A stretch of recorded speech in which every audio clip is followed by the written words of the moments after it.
stuff. So it's difficult. I don't know where it's going to go. We can't stop it. But, I think with, the examples you bring up, I think all of those filmmakers, have very strong theoretical background behind what they're doing. And I think that's what's missing, what Jon's pointing to. Yeah, I as a distributor, I see people submitting so much work to me, but, you can ask any of these filmmakers, Stan Brakhage.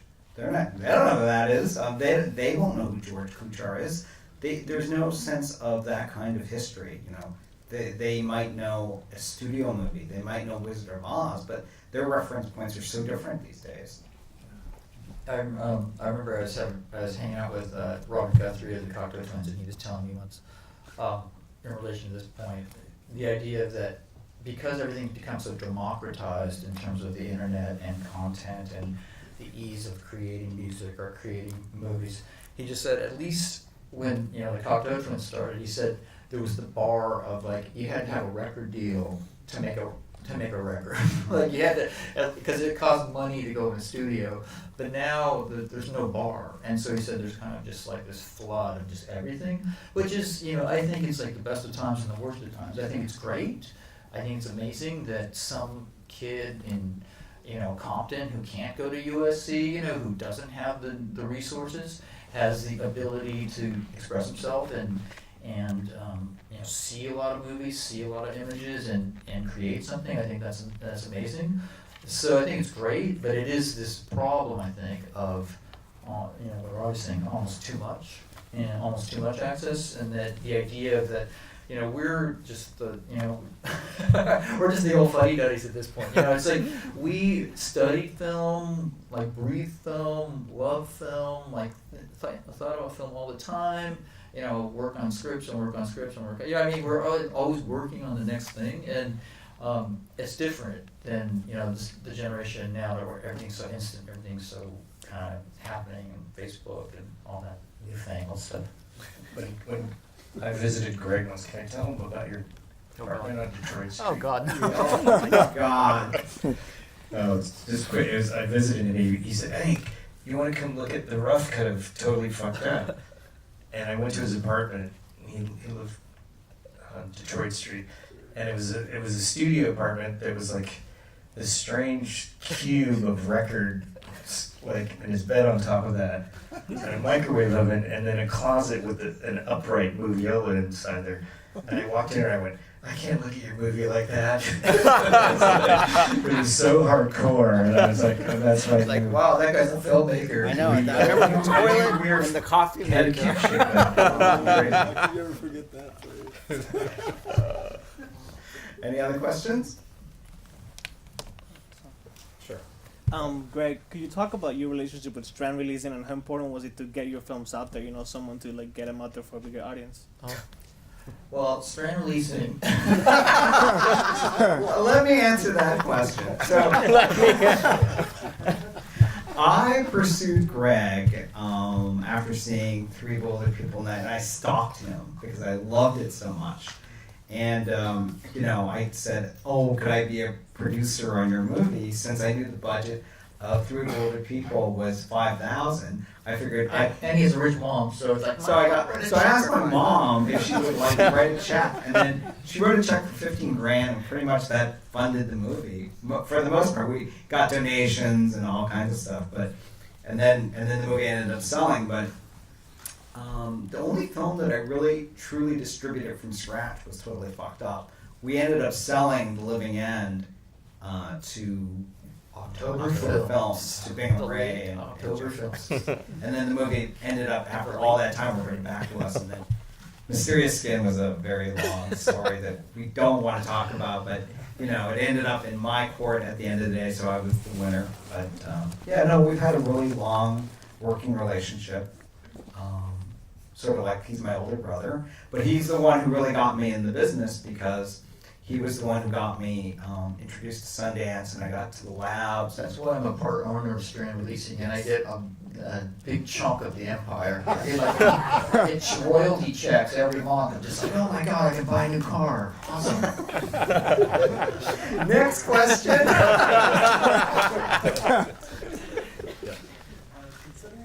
the emphasis on soundtrack that unites your works. I wonder if you would talk a little bit about music rights, in particular, to like the earliest films, and whether they present like a barrier to accessibility for getting those out in theatrical re-release or home video re-release. Wow. When I started out, I've never really had a problem with dealing with bands, musicians, music rights. And when I started out, my first feature, My Degeneration, I wanted to use some cool bands. So I just ended up writing them letters saying, like, I'm a filmmaker and working on this movie, I'd love to use this song, and you wait for them to write you back.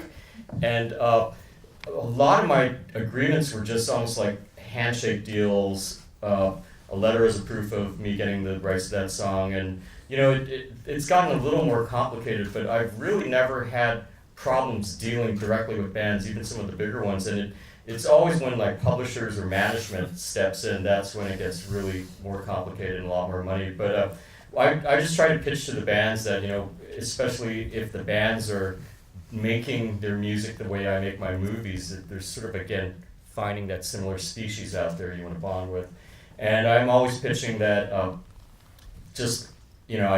try not to pay any money out. I try to just get the rights to the song, but again, it's sort of like you're helping me with my movie, but I'm hopefully helping spread your music to a whole new audience of freaky film people, so let's work together, this way. But I think a lot of it is, again, this weird, like, people being able to sniff each other and tell if that other person is sort of like them, and a lot of times if, you sort of smell the same, it works out. Right? Yeah, it is harder now, though, I think, because there's no money in the music industry, so they think that that's one way to get money is licensing, right? So that it has become more difficult. But I think it's absolutely true. I mean, I got a track for my second feature from Fugazi, who never gives music to films, and I have about 15 postcards from Ian saying, we're going to think about it. The band's going to vote on it. We looked at your scene. We read the script. And finally I was mixing and I was like, Ian, yes or no? Mixing. And he said, okay, we watched it. We voted at the band practice. Yes. So it was like, that was the most intense one. But they gave me. Did they sign a license? They signed it. They signed a real license. Yeah, they did. Yeah, music rights are a nightmare. I mean, to me, I mean, it helps. This is actually one of the times it helps that everything's so democratized. I mean, my suggestion is the fact that there's so much music out there. Like, don't use the fucking Prince song. Like, don't use don't use the song. Like, the bigger the band, the more there's like 4 publishers left, and they're all giant, huge corporations. They all just want to suck as much money as they can, and I find that it helps the artist-to-artist thing. Like, I've done that a lot on all my movies. Like, Mysterious Game has a Sigur Rós song, and they're notoriously impossible to license. And I sent them a letter, and they saw my cut of the movie, and they granted it to us for a cheap price. And I've gotten like 9 Inch Nails for cheap before, but it's not easy. It's a lot of work, and a lot of times you don't get the answer in time, and you have to mix. And that's one thing that my music supervisors, I kind of music supervise my own movies because I collect music and really know a lot about music, and I'm always prepared to replace a track if I need to, because I have kind of a deep library and like a mental library of like what else can go there.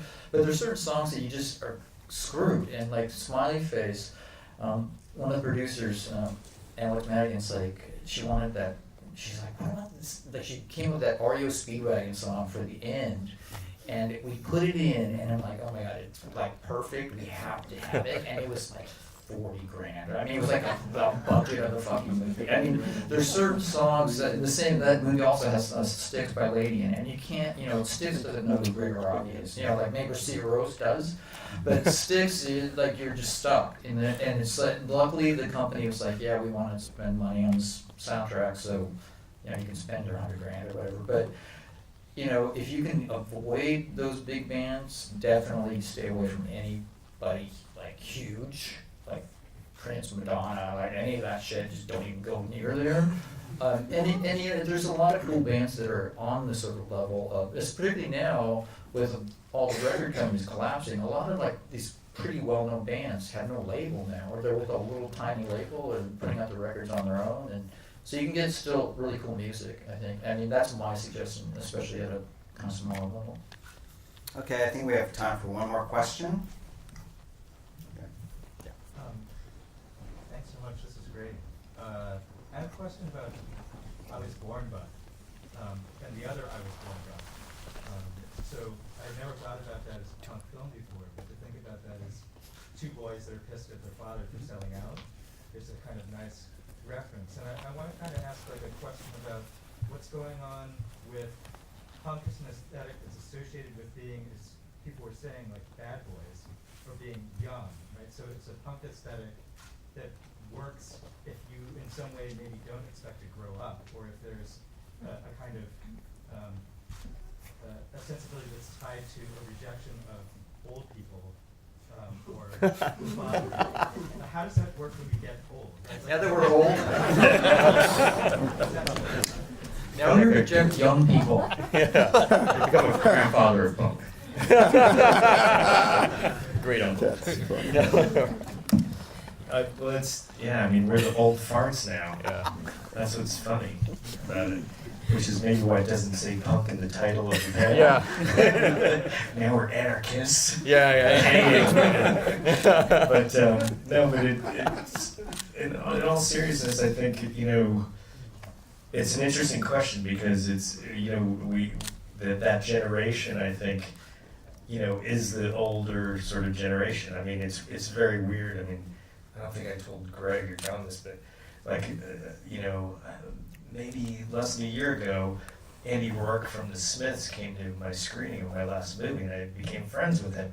I'm like, you're fucking Andy Rourke of The Smiths, man. Yeah, that's why Johnny Marr plays so good. Dude, you hang out with all like the cool people. Yeah. But you know, so it's what it's meant is that I get free tickets to shows now, and backstage passes. But you know, it is weird, you know. But there's some kind of strong kinship about that. But it is, I think, it is strange if you think of it as a youth culture movement. I think it was a youth culture movement, but maybe it was more of a subcultural movement, and maybe that's changed, which is why, you know, I think maybe punk shifted a little bit now. I think there was that aspect of it. There was always older punks in the punk scene in LA, you know. I remember that very clearly. You know, and they were ex-angry hippies that thought punk was a cool thing. But they were always hanging around too.